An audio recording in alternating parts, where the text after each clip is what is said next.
What's up, babe? We're here with Raheem DeVaughn hanging out with us in the studio at B103. Hey, Raheem. Hey, how you doing?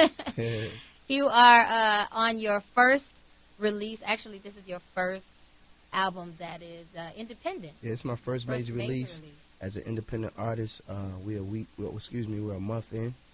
You know, as far as the album being out, I had a great first week. You know, the album dropped. My album actually dropped the same day as John Legend and Tamar Braxton. Yeah, that was a big day for Raheem, and you know, so that was a monumental time for, you know, not just me, but for the culture. You know, absolutely. And you know, R&B and soul music, and, you know, rhythm and blues as a whole. You know, and it's called A Place Called Loveland. Yeah, the album's called A Place Called Loveland. Yeah. And what's your favorite song on the album? I haven't had a chance to listen to the whole thing. This, like, honestly, I don't have one favorite song. It's an entire body of work that I say you definitely must listen to from beginning to end. Okay. To really grasp and really understand where I'm at with it right now, and kind of, you know, get the whole synopsis of what the purpose of the album is. We have the song with Maker of Love with Boney James. Featuring Boney James. That's hot. Yes. What brought that collaboration on? Actually, Twitter. Really? Yeah, a lot of the collaborations I've done over the last couple of years, it's like, you know, Twitter and, you know, the DM box, and cats would be like, yo, what up? And, yo, so he hit you up to Yeah, do he the actually, song? Boney actually sought me out on Twitter and DM me, and then I had to make sure he had the blue check. Verified. Make sure this is really Boney James. Yeah. That's dope. That's dope. So, who's been your favorite collaboration so far? Overall that I've done in my career? I've done a lot. The you know, Love Experience from all the... Well, you know, the Love Experience, I had no features. It was just you. My album probably with the most features was the third album. You know, the Love and War Masterpiece, which I had a feature with Luda on that album. I had a feature with Damian Marley. That's probably one of my favorites. Just because, the joint Revelations 2010 with Damian Marley, like, just because of the fact that, like, you know, just the history. Yeah, you know what I'm he's saying? a Marley. Yeah, and then I got a chance to hang out with him and all his brothers at their studio in Miami, and it was just very surreal being in a room that, you know, at some time I believe that, you know, Bob used to be at this house too, like back in the day, but all the Grammys were there and all the accolades and just their father and you know what I'm saying, it was in the good vibrations. I was gonna say, was it smoky? Yeah, it was very smoky, smoke filled environment. You know what I'm saying? Yeah. I love it. Is there anybody that you would want to do a collaboration with, like that you are, even if it's just like a live performance, impromptu or something at an award show? Is there somebody that you were just itching to sing with? Yeah, there's a lot of people actually. Top three. My top three list of artists to work with probably right about now be Sade, Prince, okay, and the Roots. Wow. Yeah, that's probably my top. Wow. I want to do a whole album with the Roots. Yeah. We've been, you should go on Jimmy Fallon. Well, I was just on Fallon. I was on Fallon the day after the album came out, actually. But you didn't September 4th. Hang out with them on stage? stage? Oh, no, I sat in the whole... It was unique because I actually was sat in with the band. Okay. And performed like 3 or 4 songs, you know. In between? Going to commercials and all that stuff. So, you know, and those guys are always great to show love. And we actually have been talking about, you know, putting that together, you know. Snoop as well would be on my... He would be on the list, but we already got like a whole album recorded. So you and Snoop? Yeah. Get out of here. Yeah. Is it a reggae album? Nah, it's actually it's dope though. It's some reggae vibe on there. It's dope. We're just working it out and figuring out what the game plan is going to be. I think the success of his transition, you know what I'm saying, and you know, to you know, become a Rastafarian and implement that in the music, I think it's taking his music to a whole nother level of what they anticipated. Right. You know what I mean? Yeah. So, at first I was like, is this a joke? They need to stop. Nah, but you know, you gotta think it's created a whole nother lane for him, and it's very, you know, grown manish, you know what I'm saying? And I will say still Snoop hip hop knows how to reinvent himself. And that's over the years he's been able to. Yeah, that's what all great iconic artists do. You know what I'm saying? When you think about, you know, artists like Snoop, you know, Jay-Z, you know, R. Kelly, The Roots. You know what I mean? Just in fact that, like, you know, late night TV, you know, Jill Scott, you know, you can go on and on about, you know, just reinventing, and that's, you know, part of the process of what I've been doing, you know, for myself as an artist, you know, with this being the first major release independently. You know, I took 3 years,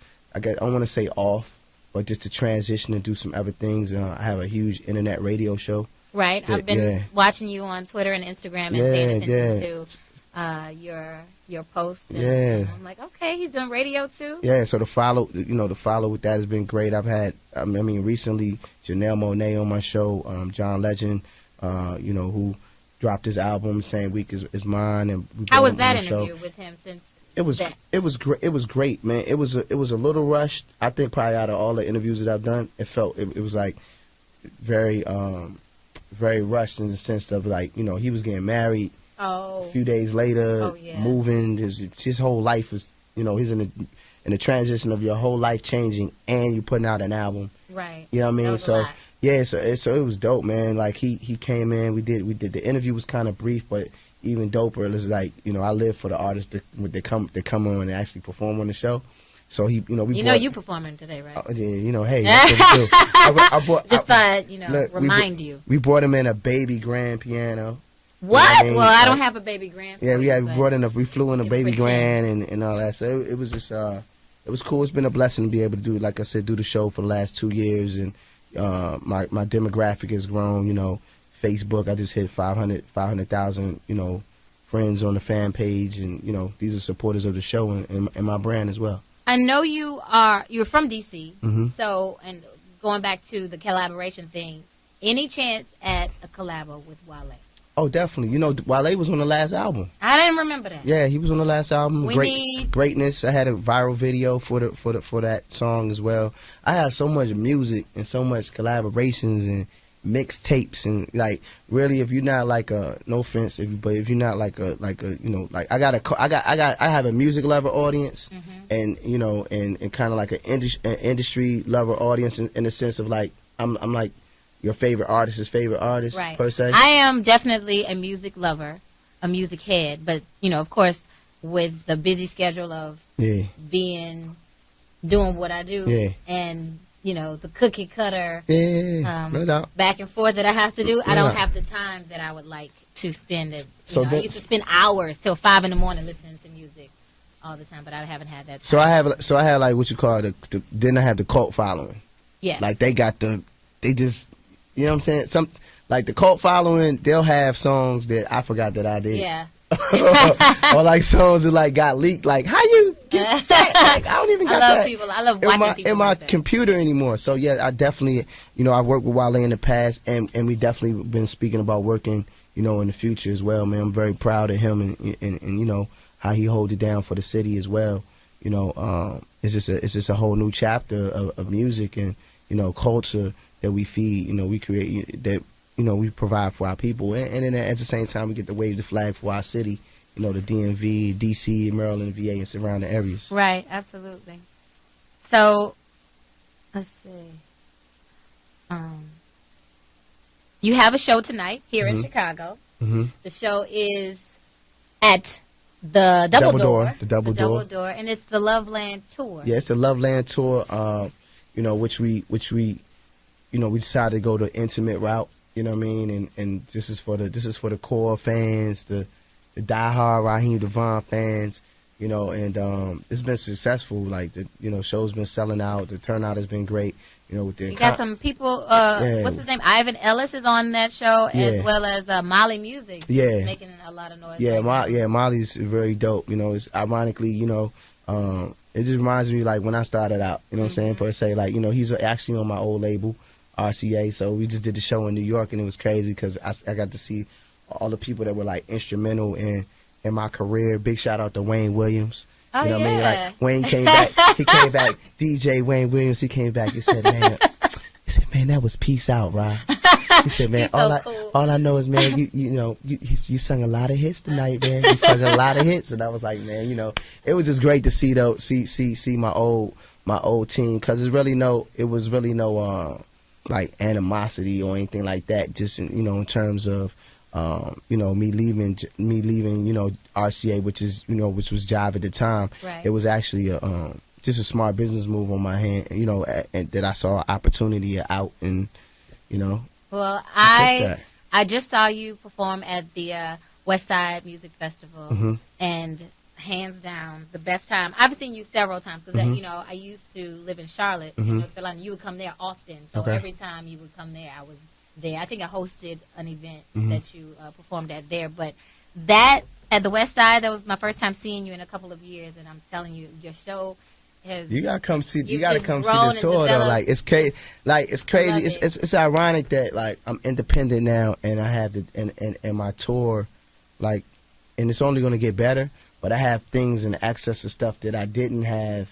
Right. You know, like being on a major. That's like, you know, I feel it's even more like, I feel like even a bigger superstar. You know what I'm saying? Okay. In the sense of like, you know, there's stuff going on during the show is like make you say wow. You know what I mean? But you're in control of it. Yeah, but I'm in control of it.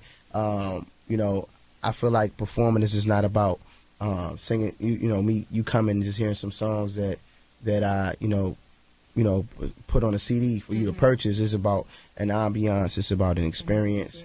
It's about a vibe. It's about the decor. It's about the fact that, you know, how the sweat is trickling down that girl's forehead. First of all, like 5 rows back. The West Side Music Festival was outdoors. Yeah. So it wasn't an inside concert, and they had girls like crying and cutting up. So if they were inside in a more sexy environment, I can't imagine how they would behave. It's like no imagination. Like there are women fainting. What the heck? There are women definitely. You know, we get, you know, what do you do? There's lingerie thrown to the stage consistently, pretty much every night. You know, and how many? And it's a do you and it's a very and I'm gonna say it's a very humbling experience. Humbling. Very humbling. I like that. I like the way you put that. Very humbling, huh? Okay. Okay. I'm going to give you some word association, and I want you to tell me the first thing that comes to your mind when I say these words. Okay. First thing, Chicago. Chicago, man. R. Kelly, Kanye West, LEP. Okay. Man, Chief Keef. That's good. That's good. First thing that comes to your mind when I say. Oh, I wasn't finished. DC. Just one thing. I wasn't finished. I wasn't finished. I wasn't finished. The Nation of Islam. You know, Minister Farrakhan. Okay. You know, the minister, my dear friend. Actually, you put him at the top. You put him at the top. You know what I'm saying? Yeah. So those are some of the things that, you know, Chicago, that come to mind. DC. DC, Chuck Brown, Marvin Gaye, man, all like the whole new generation of hip hop that's out there. You know, 368 Music Group, Wale, Board of Administration, man, the Key to the City, because I got one. Man. Go-Go, Go-Go, which is very, you know, it's a very organic and homegrown, and, you know, a sound that'll never go anywhere. It's time, you know what I mean? Like, you can't have one without the other. It's like you can't have, you know, Chicago without Harold's Chicken. Like you can't have, then you can't have Go-Go without these. You know what I'm saying? Absolutely. Like, you know what I mean? So, yeah, those will be some of the things that come to mind. You know, Obama. Oh man, ridiculed, disrespected. Never in the history of any presidency has a president been so blatantly like disrespected. You know, when I think about Barack Obama, I think about John F. Kennedy. You know, and there's parallels there, I think, in terms of, you know, how he wanted to be for the people, you know. Yeah, but at the end of the day, you know, he still has a job to do. So, you know, even as a black man in America, he's not my black president. He's the president of the United States. Absolutely. So you know what I mean, and so that's a huge responsibility. So when you sign up for that, you already know what you sign up. It's like me being signed to a major. Yeah. You're like, I already knew what I was signing up for. So I know everything that comes with this game. You know what I mean? So it's me to say, you know, okay, how am I going to find my way through the matrix and still get out of it what I need to get out of it? Yeah. And you know, because. And congratulations for getting out of it. Oh yeah, no doubt. Because I know how that can go. No doubt. You know what I mean? So it's cool. And I think, you know, if I had to do over again, I still would do it, because I think that, I think every true artist needs to experience that. You need to experience both sides. Yeah. You know what I'm saying? Yeah. To be able to say, and to be able to appreciate, to be able to appreciate certain things. You know what I'm saying? Yeah, it helps with your growth. You know, and it definitely, you know, I think it's definitely keeps you humble. Yeah. You know. Okay. Lastly, love. Love. I think love is one of the most. It's probably next to who is God, and not to be cliche, because I've said this in numerous interviews, but next to the, you know, magic question of, you know, who is God? What does God look like? You know what I mean? I think love is probably next to that. And you know, if alien life form exists, you know what I mean, and stuff like that, I think that, you know, love is one of the unsolved mysteries of the universe. You know what I mean? And I don't know what it is. Like I'm believe it or not, you know, I know it's an emotion, and it's a kinetic energy, and it's a feeling, but I'm still even understanding to this day what it is. I know that that is a gift that I have to talk about it. You know what I mean? That, you know, and it's, I feel like times it can be like my gift and my curse. You know what I'm saying? Are you currently in love? I'm in love with the idea of being in love. I like your honesty. You know what I mean? Most men. Yeah, nah. I just, you know, I'm figuring out what it is. I'm you know what I realize is, like, you have to, in order to love others properly, you have to love yourself wholeheartedly, 100%, 200, 1,000. So I'm learning how to love myself more. Like, you know, be a better person to myself and love myself. You know what I mean? And I think in that process, I'll be able to give, you know, somebody what they want in return. I like that. I like that a lot. Okay, we're gonna get personal. Shaka Khan or Sade? Or Tina Turner? Pick one. What am I doing with them? Just pick one. Just pick one? This is for everybody to get Shaka to know Khan. you a little bit more. Right, so by picking one. Say that one time. Shaka Khan, Tina Turner, or Sade? Pick one. I go with Shaka. Okay. Prince or Michael Jackson? Ooh. Pick one. That's hard. That's a tough one. Prince or Michael Jackson? I'm gonna go with Prince. Okay. Beyonce or Rihanna?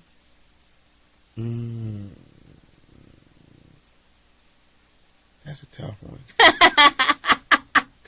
I'm gonna go with B. Okay. Boxes or briefs?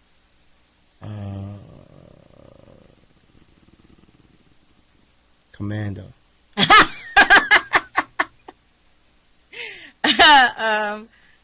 You prefer women with makeup? No makeup.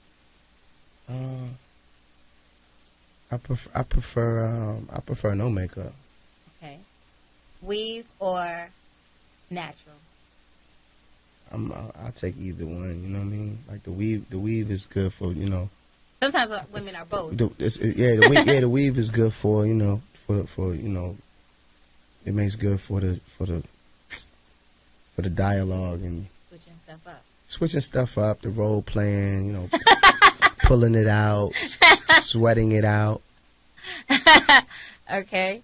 Let's see. Let's go to the fellas. Marvin Gaye or Teddy P? Marvin Gaye. All day. All day. His name is Raheem DeVaughn, and his new album is called. I thought I was supposed to sing something. You're supposed to put me under the. Oh, you hold up. I just want to remind him. Go get the album right now. It is on iTunes. But before we go, he's gonna give us a little piece. Yes. Speaking of weaves and everything. You know my favorite song? Well, I'll tell you that later. My sex was made to sweat out your weave, to make your makeup smear run. You may think that I am an architect and call me Mr. H2O. The way I make it flow and dehydrate you from the sex. I don't know. It's too early. It's too early. It's too early for this. How about something from Marathon? Oh, she wants to turn this into a... This is my personal I need as a the seconds turn to minutes, as the minutes turn to hours, as the sound of love is hollered, time just keeps elapsing, and I just keep climaxing, yeah, with sweaty palms to say the least. And I know just what to do to curl your toes. I'm done. It's too early for this. I love it. Raheem DeVaughn, A Place Called Love Land. Go get it. It is on iTunes right now, and of course in all your local music stores. If you get the album from Target, you get 2 bonus cuts. Just putting that out there, because you know Target tends to give you through their own packaging and dope stuff. So definitely get it from Target. You get two extra songs, 2 extra Raheem DeVaughn songs. So Target, it's my favorite place to be. All right, there it is. I love it. Thank you, Raheem. Thank you so much for having me.